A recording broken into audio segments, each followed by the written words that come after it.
Merci d'être venu parce que tu étais à la base de cette icône scénique, première génération. Maintenant, on est déjà à la quatrième génération. Quatrième génération. C'était une voiture pour une famille moderne. Et c'était un ovni sur la route. Les Oui. gens regardaient ce véhicule-là. C'était un véhicule original, Oui. qui sortait de l'ordinaire, qui n'avait jamais été fait. Donc des grandes surfaces vitrées, le scénic.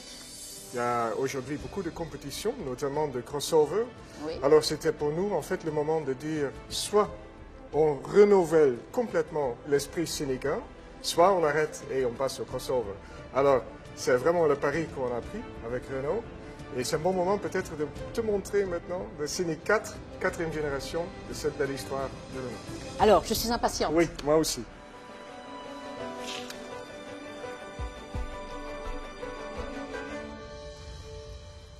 Alors, première impression, quelque chose qui était hérité du premier Scénic, c'était l'habitacle vitré. Oui, c'est ça. Une bulle de verre. Ça, c'était vraiment la dimension futuriste. Et ce qui était très très fort et ce qui avait bien marché dès le premier Scénic, c'était ce côté, en anglais on dirait friendly, un membre de la famille. Oui. Donc là on retrouve ce côté, je dirais, approchable, tactile, sensuel d'un véhicule qui fait partie de la famille. Je pense que tu as touché sur un truc qu'on a vraiment essayé d'aborder. Tu vois, il y a beaucoup de sensualité, beaucoup de shape, beaucoup de réflexion. Oui. En fait, elle est très très très fluide en plus. Et elle est musclée. Oui, parce qu'on a essayé de quand même rendre la voiture plus sexy, plus moderne, aussi une voiture dans laquelle tu veux être vu.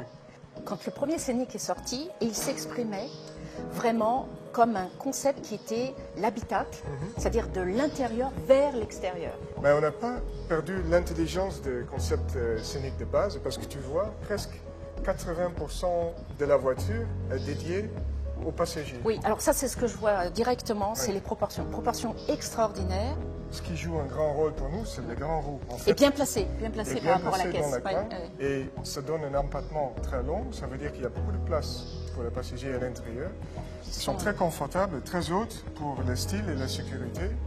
Et Enfin, un rêve de designer. oui, en hein. fait, parce qu'il n'y a que de 20 pouces. Il n'y a pas de 19, Il n'y a pas le choix. de il 18, y a pas le pas choix. le choix. En Très fait, bien. Donc une architecture complètement optimisée par rapport à ça. ces proportions. ouais. Alors, passons à l'intérieur. Oui, parce que le Scénic, ça se vit de l'intérieur. Ok, alors, allons-y. Qu'est-ce qui a changé? Ça, c'est bouger la fameuse console. console. C'est le lien entre les parents et les enfants. Mais c'est symbolique, ce lien. Oui, Ça a été prévu comme ça au départ. Wow. L'espace intérieur partagé, c'était l'idée qu'il n'y avait plus de définition autre que les espaces de chacun, mais partagés dans un espace commun. Ce que je constate aussi, c'est qu'il y a eu un travail vraiment important, mais tout est doux.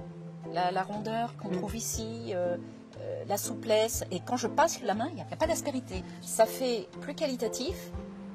La visibilité avec le pied très fin, c'est Et ça c'est la qualité Renault, pour moi.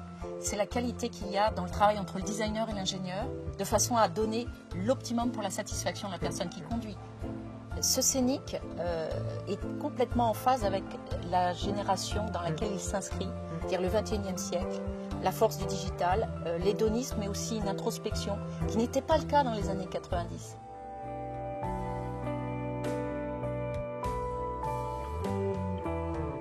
En fin de compte, il a grandi, il est mature et il s'assume complètement aujourd'hui. Et moi, je lui souhaite longue vie, j'espère qu'il y en a encore beaucoup d'autres. Oui, Je compte oui, sur toi, c'est hein. que le début.